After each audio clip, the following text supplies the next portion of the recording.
It's so nice to have Nice to you. meet you. Nice to meet you too. It's so nice to have you here. First, thank you for attending the Polls 2025 conference, which is the first time OneCell has conducted this conference, and also taking a few minutes to talk with us about a few important things with regards to how genomic profiling and some companies with extra technological advancements have really taken that from what was classical tissue biopsy over to a whole different new era. So, first, I would like to just ask you to, if you don't mind, to share, your affiliation, and also what have you, how have you experienced technology in the past as far as treatment for cancer patients and what you've understood about that. Yeah, happy to share that. I've been in the oncology testing space for 20 years. I've worked at very big companies like Roche Diagnostics, and I was an early commercial employee at Guardant Health, a pioneer in liquid biopsy. So the treatment paradigm has evolved a lot. I think precision oncology has become very important, not just in the US, but worldwide. Certainly, we are now able to, you know, treat based on the molecular profile of the patient. I think what's happened is tissue testing is here to stay. It's still the gold standard, but now doctors are able to make decisions based on more than just tissue testing. So I think tissue testing and liquid biopsy have become complementary, and both have become equally essential. Obviously, ctDNA has now multiple uses in treatment selection, monitoring, and also component of screening. But I think what's really interesting is the concept that one cell has of cell biopsy. So really, if you can in non-invasively and reliably capture cells, then you can do multi-omics because not no one analyte tells the full picture.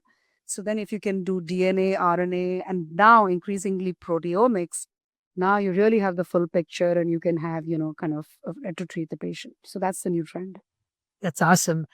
It really kind of takes a segue into my next question to you, which is what do you think are some of the challenges that companies such as OneCell AI or any companies with new technological developments would face in order for people to, oncologists, to be able to adopt such technologies or testing in their daily practice for Yeah. treatment decisions? Yeah, I think there's three things. One is I think data is very important. So unfortunately, CTCs have got a bad rap because of the way it was done previously.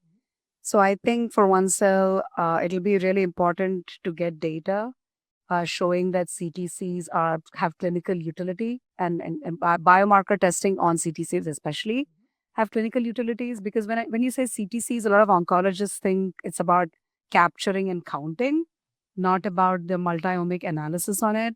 So I think what OneCell is doing to generate data will be really important with key opinion leaders. The second is the reimbursement. So anything, in India, of course, there is cash pay, but globally, it's important to secure reimbursement for this technology. And it goes hand in hand. Once there's clinical utility, there'll be reimbursement. And the third prong of that is once there's clinical utility, it'll be important to get biopharma interested. So the fourth thing I'll say, which is particular for CTCs, is logistics. Unlike ctDNA, CTCs are not very stable. So I think the central lab strategy is okay, but the fact that, one cell as an instrument, it'll be very important to also decentralize testing at the hospital level. So the logistics will be also very important for the success of CTCs. Absolutely. And all great points that you've addressed here and very important points.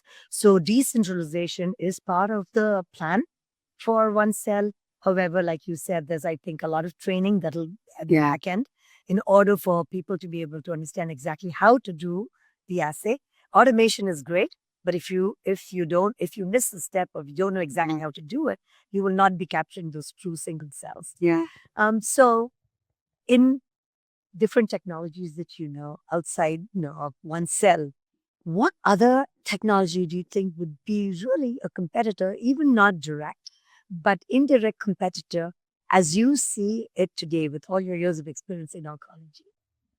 Yeah, actually, I do think one cell has a unique advantage. I'm not aware of any other company that is this advanced in getting live cells and doing multi-omics. I think that is a fairly unique value proposition.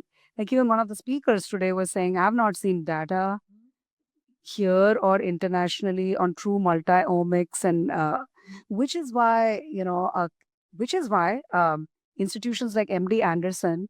So we have signed an agreement with Fundamedic Bernstam, and she has seen it all, and her level of excitement was pretty high, because even she, sitting in MD Anderson, has probably not seen something like that. So I'm sure there are smaller companies. There's always startups doing that, but nothing has come to my radar. Yeah, nothing has. And you Like you can do proteomics in and of itself. yeah. You can do genomics in and of itself, but isolating these live cells and doing All of all of them, Correct. I have not seen anything That's really ready for prime time. Yeah, that's really good to hear, especially from somebody like you who's been in the field and very up to date in what's happening state of the art. I think it's really important to know that there's no one who's a direct competitor. But that being said, it's a two-sided coin, because if you don't have any Yeah. competitors, it's great. But at the same time, you have to be able to convince people to adopt, to be willing to move away from it's a paradigm shift. Move away from the classical, what they know, tissue biopsy and liquid biopsy, gold standard, and having large companies like, the Gardens of the world and the Materas of the world and the foundations, who don't do cell biopsy, which is what we do. So in your mind, based on the fact that we have this distinct advantage and we are niche in what we do in terms of at one cell, how do you think that what would be the time frame you think for us to be able to, how much time do you think we have? What is that time frame that we would have to be able to convince, in addition to the data? Do you think, hey, 1 year and enough data would be enough? Or do you think this is more long term? What do you think? Yeah, I think people are hungry, oncologists are hungry for more biomarkers, because I don't think the biomarkers are sufficient. Like we all know about PDL1 and we all know about TMB. There's a lot of excitement and they didn't pan out the way it is. So I don't think it will take that long. In my experience, like the early days of Guardant, even their first published paper in Plus One that showed the validation of ctDNA helped. It was met with a lot of excitement, and it really led to oncologists using it. So I think a 1 year time frame, provided there's good data, publications, and you have KOLs really endorsing it, can really start that snowball effect, I think. And then of course from there, getting into guidelines and things like that would need to happen. But I don't, while guidelines are essential, I feel like it can get going much earlier with some data. And as you said, in countries like where it's non-cash pay, or it's not cash pay, it's reimbursement, really getting those publications and those important pieces of data that would really enable us to get reimbursement. Yeah, and I do think the reimbursement landscape in the US is actually very favorable for biomarkers. Okay. So in terms of both coverage and pricing, so even a lot of small companies, and even for that, you don't need a lot of data. Yeah. You probably need one good clinical utility study. Mhm. They want to reimburse, at least for Medicare, That's right. and which is the majority of the cancer population. So it's actually quite favorable, which people might not realize. So so even young companies with the right data have been very successful in getting good pricing. That's awesome. And so any last words on this, what we hear a lot now, ADCs? So getting away from immunotherapy and other things, what is it about ADCs? How do you think biopharmas or farmers are going to react to um, us going to talk to them about the fact that you've already got the biomarkers ready, you can develop your drug, based on this, and it can be antibody drug conjugates would really be very useful in this.